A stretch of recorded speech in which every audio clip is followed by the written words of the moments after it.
Speaker, and I rise today to move that this House acknowledges that November 21 is National Agricultural Day and in so doing recognises the vital economic powerhouse for this state and nation that is the agriculture sector.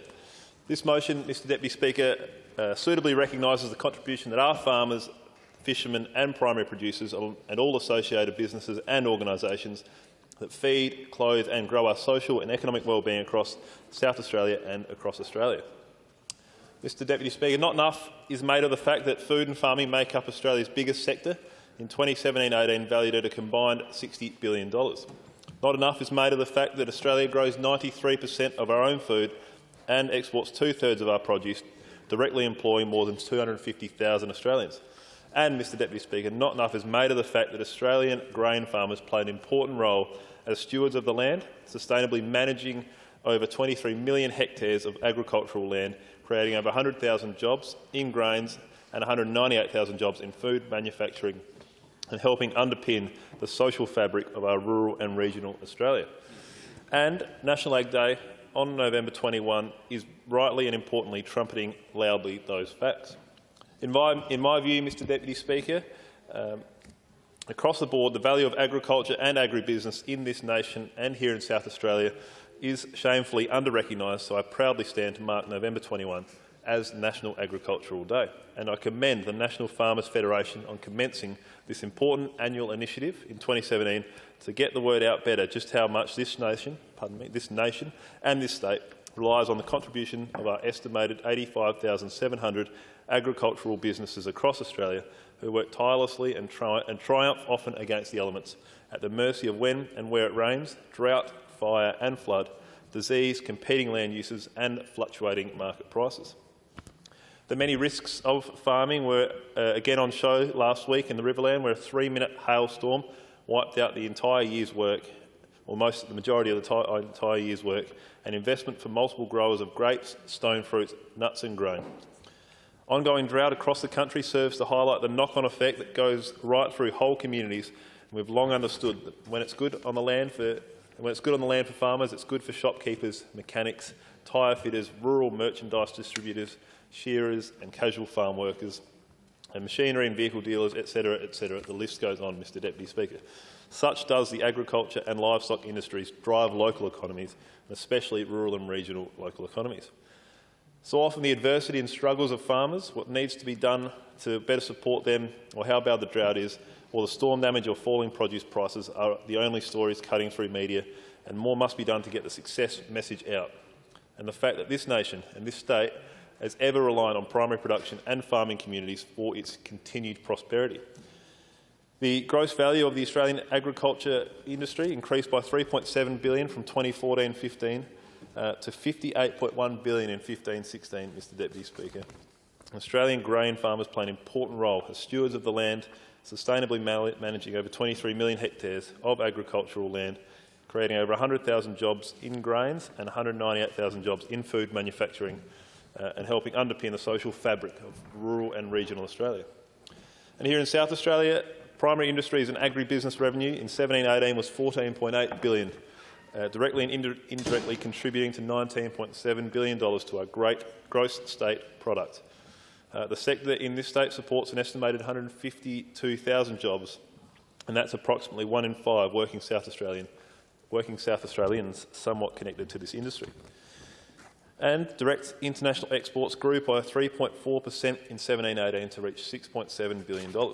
So it's very clear, Mr Deputy Speaker, that the future prosperity of this state and our nation remains heavily reliant upon the performance of the sector. And it is important that all these facts are better promoted and that the farmers in this state and across the country are better recognised for the job they are doing for us all. The mantra of National Agriculture Day is that farmers deserve recognition for putting the world's best food on our tables and the world's best fibre on our backs. With 150 registered Ag Day events last year, it is expected there'll be even more celebratory breakfasts, morning teas, sausage sizzles, lunches and market events across cities and rural areas around our nation next week. And I wish the best for all involved in the planning and carrying out of those events and the successes that I hope they'll be. According to the ABS, there are 15,000 South Australian farmers, and I'd like to break down the individual sector figures to ram home the vital economic importance of our primary industries across our regions. Credibly, despite drying conditions, such is the expertise of our farming entrepreneurs. South Australia's grain harvest for 1920 is estimated at 6.2 million tonnes, for a farm gate value estimated at $1.8 billion, which is slightly higher than the last two seasons. And all this activity is created on just some 5% of the arable food-producing land that is still available in this state. And I look forward to continuing to work with colleagues and stakeholders on future policy areas to ensure increased production for our farmers and their food-producing soil that is so vital for our agriculture and agribusiness industries. In today, celebrating the role of agriculture and primary industry around the state, the point is also made that of all state jurisdictions, South Australia relies, and has always done, most heavily on agriculture to fuel its state's economy. Well epitomised by the grapes and wheat that feature so prominently on our carpet, at our feet in this chamber, such has been the long-standing reliance on these important sectors in South Australia. The need for such protections for our prime, reliable, cropping, high-yield, increasingly scarce land are clear. In 1718, the grain industry, that's wheat, barley, hay, feed grains, canola and lentils, generated $4.2 billion in revenue. And these commodity exports from around the state were worth $2.3 billion. The primary production value of our livestock industries, beef, sheep, pig and chicken meat, totalled $1.89 billion in 1718. And over 11 million sheep, 950,000 head of cattle and 57 million kilograms of wool are produced annually, for a total production and processing revenue in the vicinity of $2.4 billion.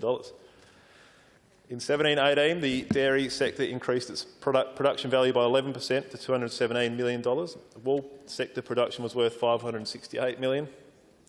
SA's cattle and sheep industries produced $3.4 billion in revenue, and SA's beef industry gross revenue exceeded $1.3 billion.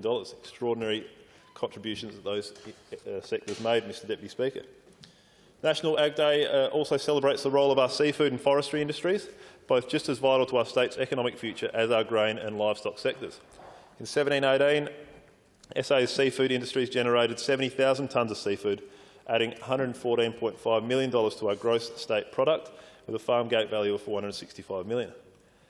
The wild catch and aquaculture industries generated total revenue of $515 million, with tuna exports alone valued at $115 million, and the southern rock lobster industry, the wonderful fishery that it is, at $125 million.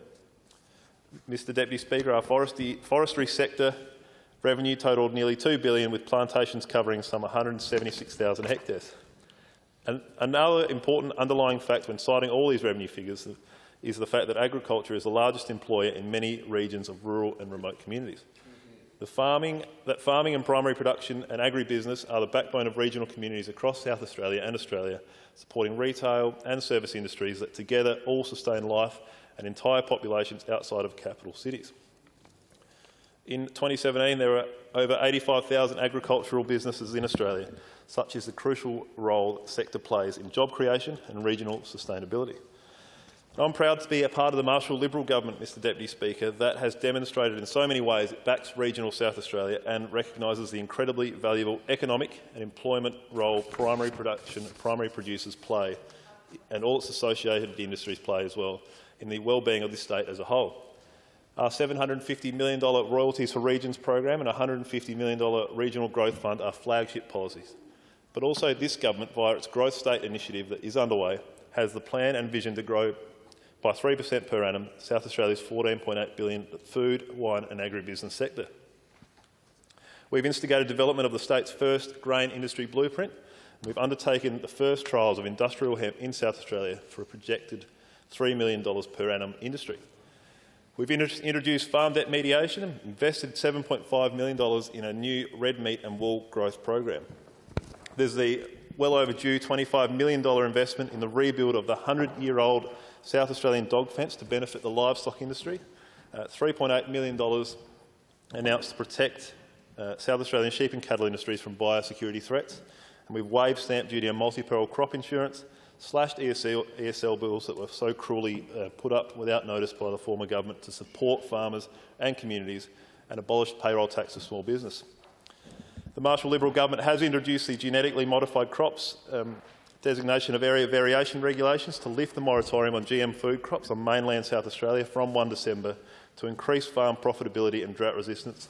It's very important that that regulation be allowed to pass through the other House, Mr Speaker, for it will play a vital role in helping farmers that are doing it tough with drought and other conditions to improve the profitability of their businesses and allow the industry to bring itself in line with other jurisdictions around the country so that they're not lagging behind in old times, and they can access the newest technology and the newest means by which they can improve their business profitability.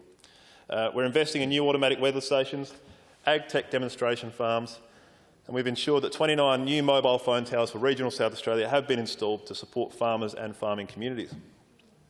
We've introduced tougher laws for trespassing on ag land, and have recently announced the inaugural winner of a new South Australian Agricultural Town of the Year award to highlight the vital role that agriculture plays and primary industry plays in regional communities. This new program coincidentally launched this time last year on National Agricultural Day. These are all initiatives that demonstrate the priority placed by the Marshall Liberal government in providing deserving support and recognition of this state's primary industries, being the economic and vital powerhouse the sector is. Only last week, the government, in partnership with the federal government, reached an historic agreement to increase production at Adelaide's desal plant to provide 40 gigalitres of water this financial year to enable the release of the equivalent amount to help drought-affected farmers around the nation, and with this deal secured a further $10 million for the South Australian Drought Resilience Fund to help South Australian farmers in need. Mr Deputy Speaker, in the last 18 months or so since becoming the member for Narungga, I've been privileged to meet with so many hard-working farmers, agribusiness owners and skilled, passionate people from primary industry, supporting organisations and companies who all back and invest and devote their lives to our agriculture and primary production sector and to making this state a better place. I have had the honour too to meet agricultural researchers and scientists and have toured the Roseworthy and Wake campuses and have had my eyes widened and open to the possibilities that agriculture and primary production offers this state and all who live there. And there's some seriously exciting things happening at those research facilities. So in closing, Mr Deputy Speaker, and to mark 2019 National Agricultural Day, this motion applauds and acknowledges the outstanding contribution of our agriculture, food and beverage, primary production and agribusiness sectors. The significance of this sector is further heightened when compared with this state's mineral sector, also vitally important, I must say, Mr Deputy Speaker, with regionally based mining and gas production accounting for more than 35% of South Australia's traded exports. So clearly, Mr Speaker, today in this place we celebrate on the 21st of November around the nation that it will be National Agricultural Day. The role agriculture and communities outside of the cities have had in forming our nation and the future role that they will crucially play in sustaining the future of our state and our nation. It is a valuable day to sell the virtues of our regional cities and towns, to sell the opportunities available in primary industry and in regional centres, and sell the exciting future ahead. The federal government's plan to boost the size and scale of agriculture, fisheries and forestry industries from its current $60 billion to $100 billion by 2030, and the Marshall Liberal government is and will continue to play its part in this vision. Already underway is our very important work in delivering SA's new regional development strategy, its purpose to deliver a government plan for investment, support and priorities, as stated by the Minister for Primary Industries and Regional Development, a step that is necessary to ensure that regional SA maintains and grows its economic capability and supports people in their decision to live in regional areas. In closing, once again, Mr Deputy Speaker, thank you to all in the sector, our biggest in the nation and our lifeblood across regional communities. You do a wonderful job. I commend the motion to the House. Member for Giles.